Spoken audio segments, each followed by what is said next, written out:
ক্ষমতার অপব্যবহার করে একদিন খালেদা জিয়াকে বাড়ি ছাড়া করেছিলেন শেখ হাসিনা। দাম্ভিকতার সাথে শেখ হাসিনা বলেছিলেন তিনি পরিকল্পিতভাবে খালেদা জিয়াকে বাড়ি থেকে বের করেছেন।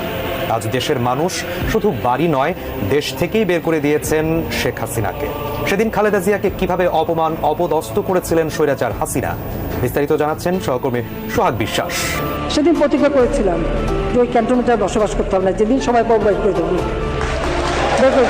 আমার ভ্যালিড ডকুমেন্ট কোনোদিনই ইলিগাল হতে পারে না, অথচ তারা মিথ্যা কথা বলছে যে আমি নিজের বাড়ি ছেড়ে বেরিয়ে এসেছি। এটা সম্পূর্ণ মিথ্যা কথা। 2010 সালের নভেম্বরের মাঝামাঝি সময় সেদিন খালেদা জিয়ার সাথে কেঁদেছিল গোটা জাতি।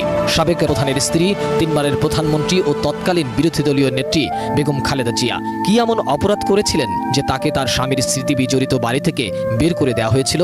সেদিন লজ্জায়, অপমানে, কান্নায় ভেঙে পড়েছিলেন খালেদা জিয়া। কার কাছে আমি বিচার চাইব? সেদিনের সেই অজানা ঘটনা জানে না এদেশের অনেক তরুণ সমাজ।